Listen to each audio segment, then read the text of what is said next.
Poi ho parlato tanto di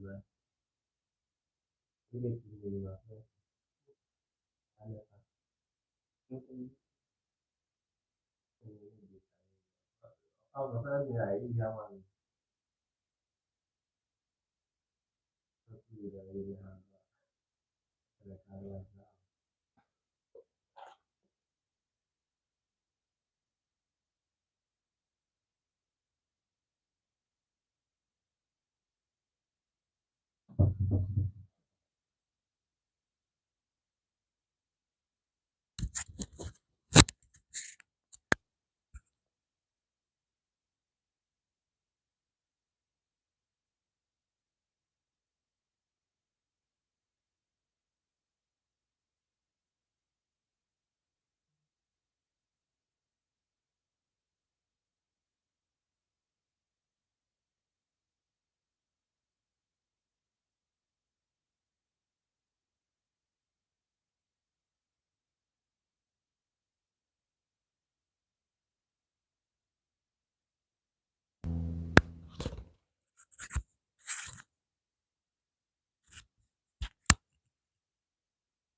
Àjíṣe bí Ọ̀yọ́ là á rí.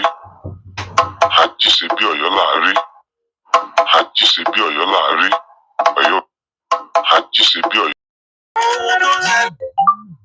Káàkiri ìlú Ọ̀yọ́ ìṣe bí ẹni kọ̀ọ̀kan.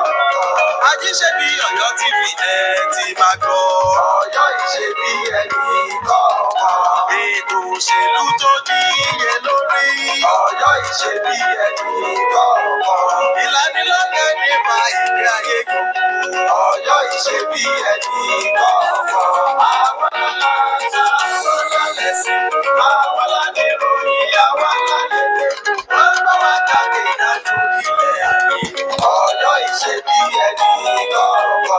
Ṣé ń gbọ́ bó ṣe ń já lálálálá? Ẹ má yín kúrò níbẹ̀ ní ìkànnì Ajíṣebí Ọ̀yọ́ online television and radio www.ajisebiọyọradio.com. Ẹ ṣé tẹ́ ń gbọ́ ìkànnì wa o. Ajíṣebí Ọ̀yọ́ là á rí, Ọ̀yọ́ ò ní ṣe bí bàbá ẹnì kọ̀ọ̀kan.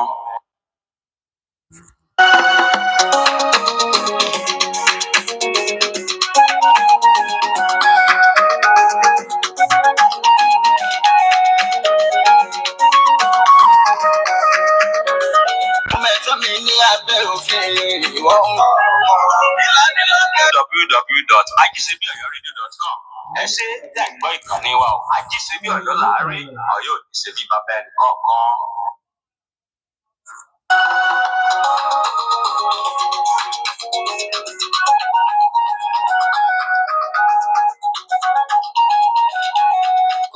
Ìyànjẹ ní fẹ́ni tí o mọ̀ ò máa dá Ọlọ́run ò nífẹ̀ẹ́ sí ẹ̀jẹ̀ ẹ̀ṣẹ̀ ni. Ọ̀gá tó ní ní ọ̀dà òfin ìwọ. Ọpẹ́ ni fún Ọlọ́run ọba ọlá tí gbénú ọlá sọlá, ọba tó ní pẹpẹ ọ̀rọ̀ lọ́dọ̀, ọba tó ní sánmọ̀ àti ilẹ̀ méjèèje, ọlá rẹ̀ gbọngbọ́n, kábíyèsí rẹ̀. Ẹ̀yin aráalé, ẹ kúlé, mo sì tún kí yín káàbọ̀ sí orí ìkànnì Ajíṣebí Ọ̀yọ́ online radio and TV. Mo tún kí yín káàbọ̀ lẹ́ẹ̀kan sí orí ètò yín, ètò wa lénìí, ètò yín tí a mọ̀ sí mọ ẹ̀tọ́ rẹ lábẹ́ òfin. Ètò yín létí ti gbọ́ yín pẹ̀lú ìfọwọ́sowọ́pọ̀ Abdullahi Legal Academy àti Ajíṣebí Ọ̀yọ́ online radio and TV.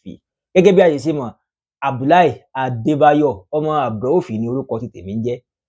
Abdullahi Legal Academy jẹ́ ìgbà àgbékalẹ̀ kan tó ń ṣe kòkárí bí a sì fún ìmọ̀ òfin ká sí orílẹ̀ Nàìjíríà, jákèjádò orílẹ̀ Nàìjíríà, pàápàá jùlọ ẹ̀tọ́ tí kó wa wá lábẹ́ àwọn òfin tí à ń sọ̀rọ̀ nípa rẹ̀ yìí, àti pé Abdullahi Legal Academy ó tún ń ṣe àgbékalẹ̀ nǹkan tí a mọ̀ sí ìdánilẹ́kọ̀ọ́ fún àwọn akẹ́kọ̀ọ́ òfin, law tutorials for law students, jákèjádò àwọn ẹ̀ka ẹ̀kọ́ òfin faculties of law jákèjádò orílẹ̀ Nàìjíríà. Bákan náà, ọ̀pọ̀lọpọ̀ àwọn nǹkan la ti ń ṣe láti rí i pé àfojúsùn wa méjèèjì yìí wá sí ìmúṣẹ. Ọ̀kan nínú àwọn ohun tí à ń ṣe láti jẹ́ kí àfojúsùn wa wá sí ìmúṣẹ, ó ní eléyìí tí à ń ṣe lọ́wọ́ yìí, eléyìí tí a mọ̀ sí ètò tí a máa ń ṣe ní orí rédíò ní ọ̀sẹ̀ọ̀sẹ̀. Tí ẹ̀yin bá wà pẹ̀lú wa láti bí oṣù méjì sẹ́yìn, la ti ń ṣe àlàyé nípa àkòrí kan, ní àkòrí tí a mú wá, eléyìí tí a mọ̀ sí right to life and what you need to know. eléyìí tá lè túmọ̀ sí èdè Yorùbá wípé ẹ̀tọ́ tí kò wá ní láti gbé ayé àti láti wà láàyè àti àwọn nǹkan tó rọ̀ mọ́ ẹ̀tọ́ yìí tí a gbọ́dọ̀ mọ̀ nípa rẹ̀. A ti ṣe àlàyé lórí ọ̀pọ̀lọpọ̀ àwọn nǹkan lórí nǹkan tí à ń sọ yìí. Ní nǹkan bí ọ̀sẹ̀ 2 mẹ́ta sẹ́yìn la wá ń kó àkòrí kan wá eléyìí tó ṣe wípé ìgbà wo ló ṣeé ṣe kí ilé ẹjọ́ kéde pé kí wọ́n lọ ṣe ìdájọ́ ikú, pé kí wọ́n lọ gba ẹ̀mí èèyàn. Àwọn ẹ̀ṣẹ̀ wo lèèyàn lè ṣẹ̀ tí ó lè jẹ́ kí èèyàn jẹ̀bi irú àwọn nǹkan yìí, tó lè jẹ́ kí èèyàn lẹ́tọ̀ọ́ sí kí ilé ẹjọ́ kéde pé kí wọ́n lọ lè gba ẹ̀mí olúwa rẹ̀. Àwọn ni a ti ń ṣe àlàyé ní àti bí ọ̀sẹ̀ 2 mẹ́ta sẹ́yìn. Mo ti ṣàlàyé 4 nínú àwọn ẹ̀sùn ìwà ọ̀daràn yìí. Mo ti ṣàlàyé nípa ẹ̀sùn kan tí a mọ̀ sí treachery, eléyìí tí a mọ̀ sí ìwà ọ̀dàlà, gẹ́gẹ́ bí Yorùbá sì ṣe máa ń sọ wípé ọ̀dàlẹ̀ bálẹ̀ kú, ẹni tó bá dalẹ̀ yóò ṣe kí ni o, yóò bálẹ̀ lọ ni. A ti ṣàlàyé nípa treason bákan náà, a ti ṣàlàyé nípa ẹ̀sùn ọ̀daràn tí a mọ̀ sí trial by ordeal, a ti ṣàlàyé nípa robbery.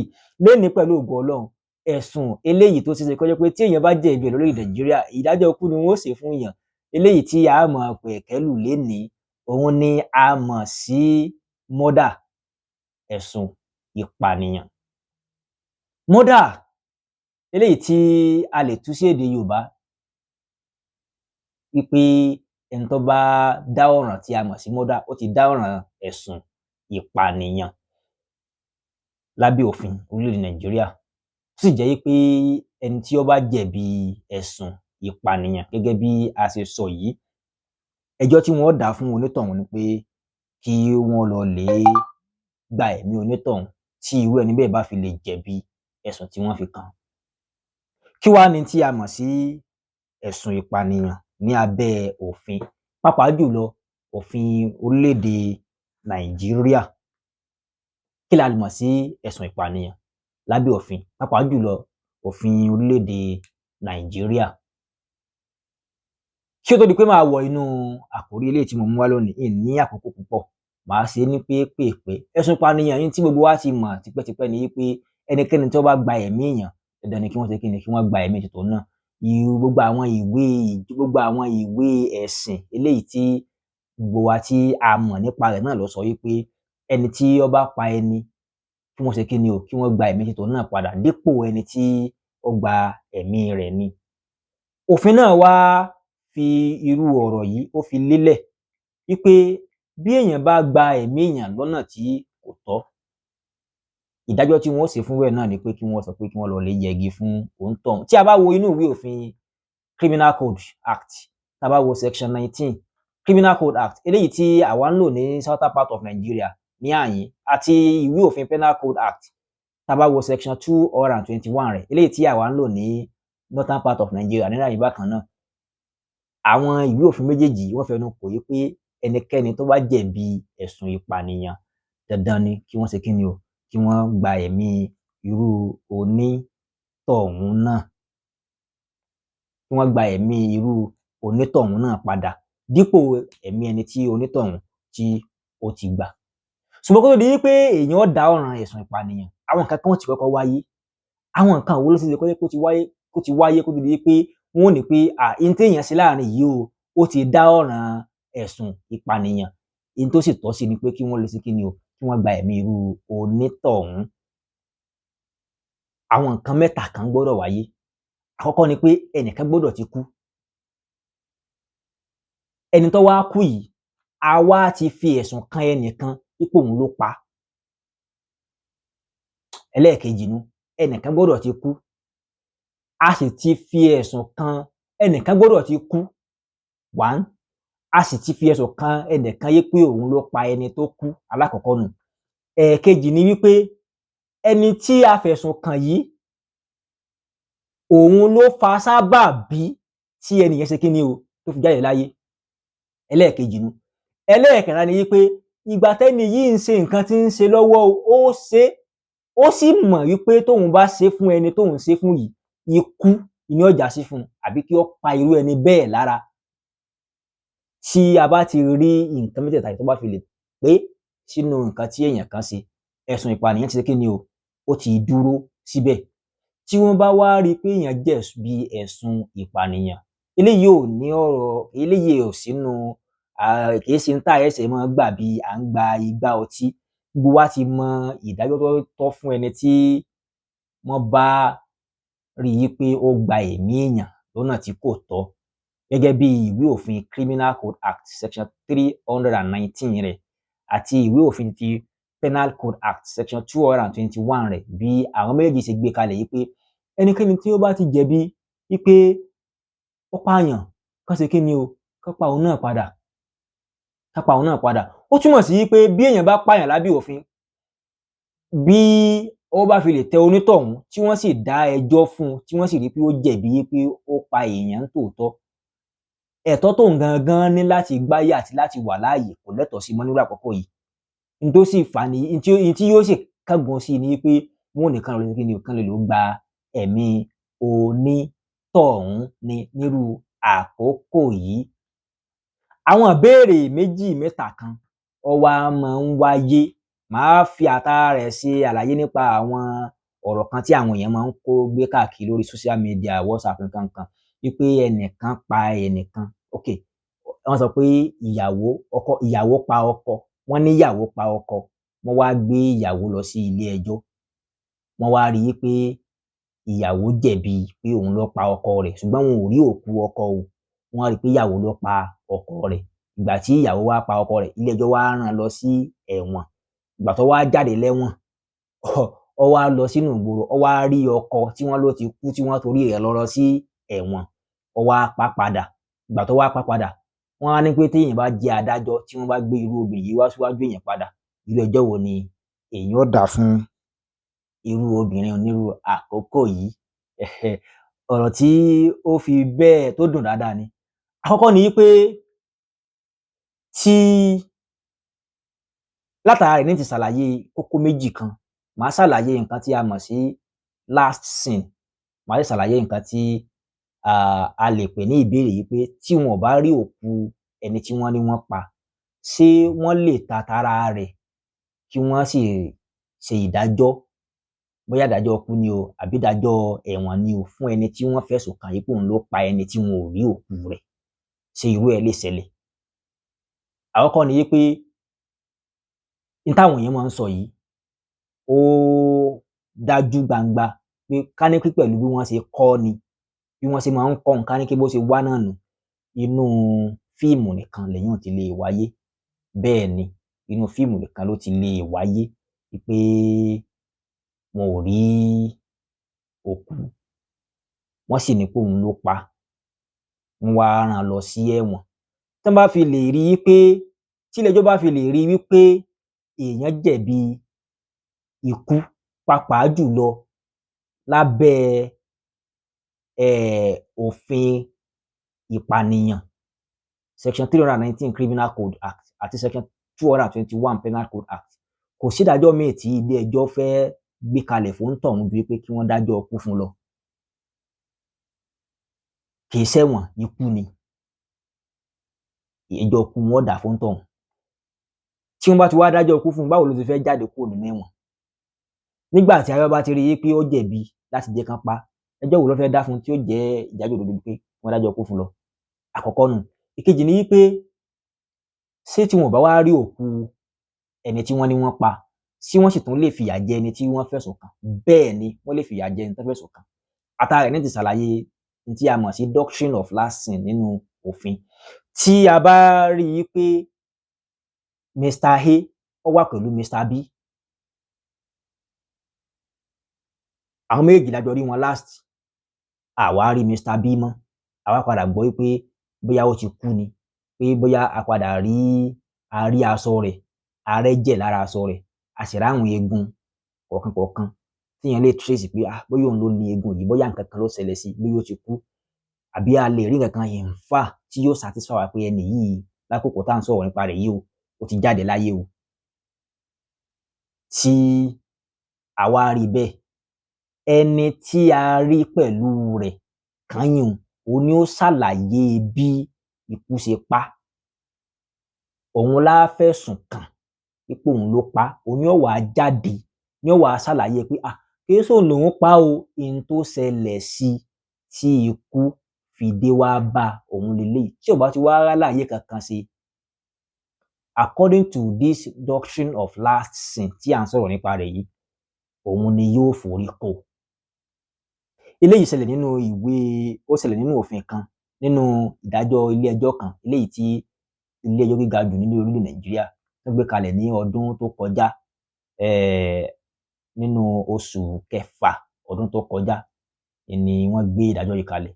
Ẹjọ́ yìí ti pé ọdún kan, ó ti pé ọdún kan àti oṣù kan báyìí tí wọ́n gbé ìdájọ́ yìí kalẹ̀ ní ilé ẹjọ́ gíga Supreme Court ti orílẹ̀ Nàìjíríà. Kí ló ṣẹlẹ̀ ní pé ọkùnrin kan, obìnrin kan lóyún fún un.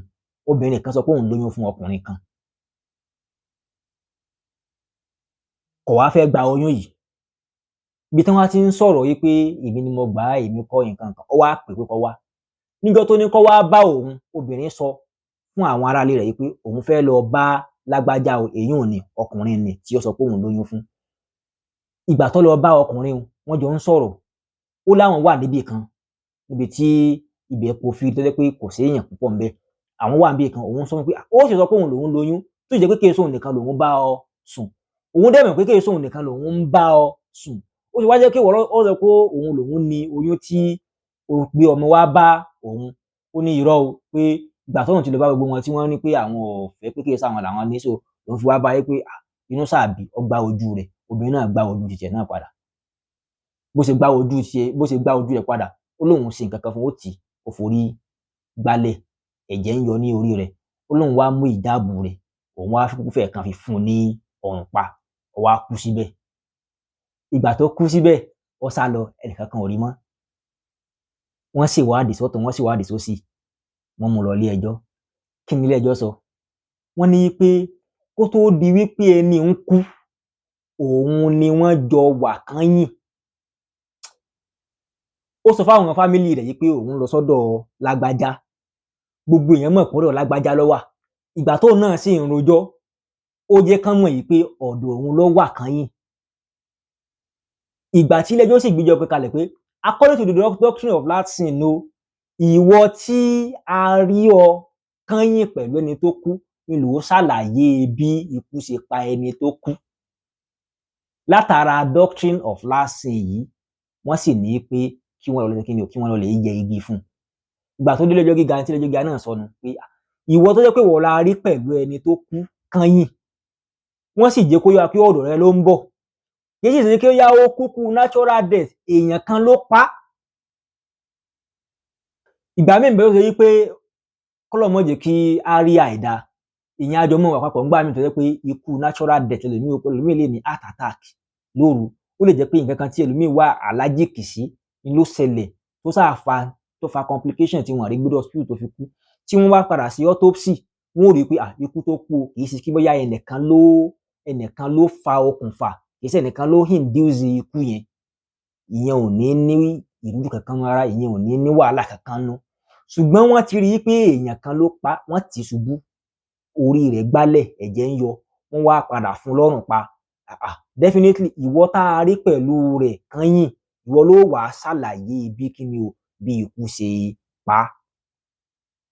N tí ilé ẹjọ́ sì dúró lé lórí leléyìí, wọ́n sì ní pé n tí ilé ẹjọ́ gíga sọ, iná ni ilé ẹjọ́ gíga jùlọ lórílẹ̀ Nàìjíríà, ìyẹn high court tó sọ, iná ni ilé ẹjọ́ kòtẹ́milọ́rùn court of appeal sọ, iná ni ilé ẹjọ́ tó ga jùlọ lórí Nàìjíríà Supreme Court làwọn náà sọ wípé káwọn lọ sí kíni o, káwọn lọ lè yẹgi fún onítọ̀hún.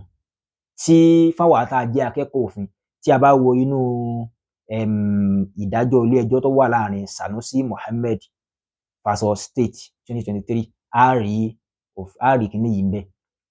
January ọdún yìí ni wọ́n report case yẹn. It's a kind of a recent case. Tí n bá wá láti tẹ̀síwájú, ó túmọ̀ sí pé kódà kí wọ́n má rí òkú ẹni tí ó kú gan nígbà míì, kò pọn dandan. Tí a bá fi lè rí àwọn nǹkan kan tí ó ń jẹ́ ká mọ̀ yí pé ẹni tá à ń sọ̀rọ̀ nípa rẹ̀ yìí o, wọ́n pa á ni, ó sì ti kú. Ẹni tá a rí pẹ̀lú rẹ̀ kányìn, òun ni ó wá ṣàlàyé bí ikú ṣe pa á. Ẹni tá a bá apá lọ́wọ́ rẹ̀, òun ni yóò wá ṣàlàyé bí apá ṣe yọ kúrò lápá alápá. Èyí tí àárín yìí ń sọ eléyìí. Ó túmọ̀ sí pé ní inú ìwé òfin orílẹ̀ Nàìjíríà, àti pé òfin orílẹ̀ Nàìjíríà bákan náà lápapọ̀, bí èèyàn bá pa èèyàn, pípa náà ni á pa dì padà. bí èèyàn bá pa èèyàn lọ́nà tí kò tọ́ pípa ni á pa irú ẹni bẹ́ẹ̀ wà láàpá di padà.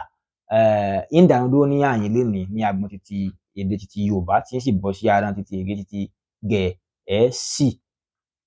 Fún àǹfààní tí ẹ ṣẹ̀ṣẹ̀ ń darapọ̀ mọ́ wa, Abdullahi Adébáyọ̀ ọmọ Abdulrauf ní orúkọ mi ń jẹ́. Ètò yìí sì ń dé sétí gbọ̀yìn láti ìkànnì iléeṣẹ́ Ajíṣebíọ̀yọ́ rédíò and TV pẹ̀lú ìfọwọ́sowọ́pọ̀ Abdullahi Academy. Abdullahi Academy sì jẹ́ ìgbékalẹ̀ kan tí ó ń ṣe ìkùkárí bí a ṣe fún ìmọ̀ òfin ká jákèjádò ní Nàìjíríà, pàápàá jùlọ ẹ̀tọ́ tí kò wá ní lábẹ́ òfin náà.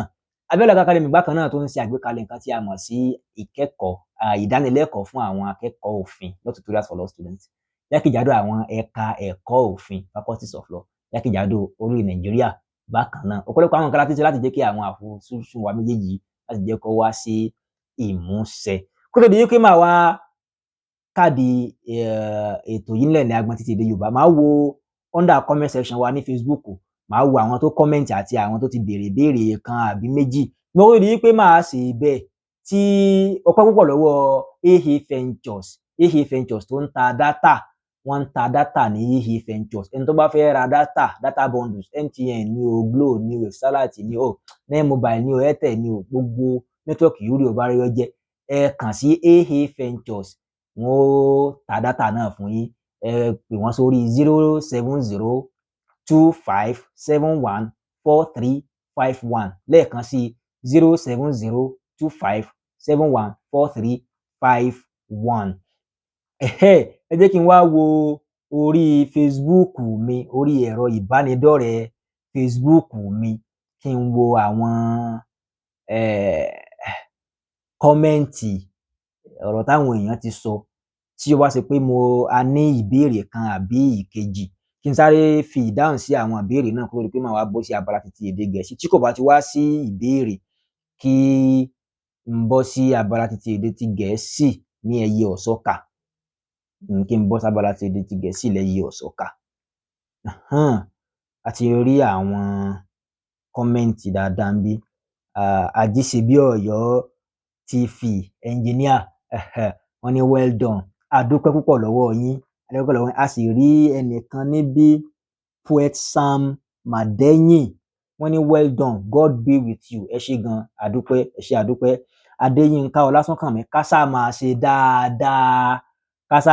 dáadáa, ọ̀gá mi dáadáa nù. Wọ́n ní ẹ kú ètò, right on, ọ̀gá mi dáadáa. Adéyínká Ọlásùnkànmí, kásá máa ṣe dáadáa.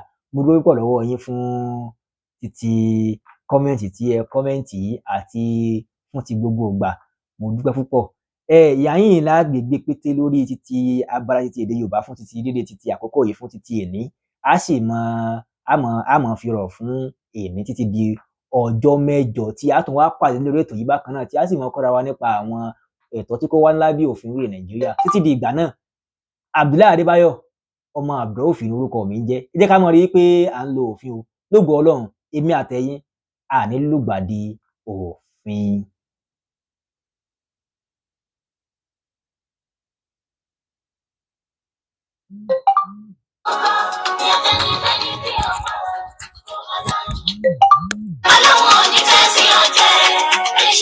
Mo mẹ́tọ́ mi ní abẹ́ òfin, ìwọ ń kọ́.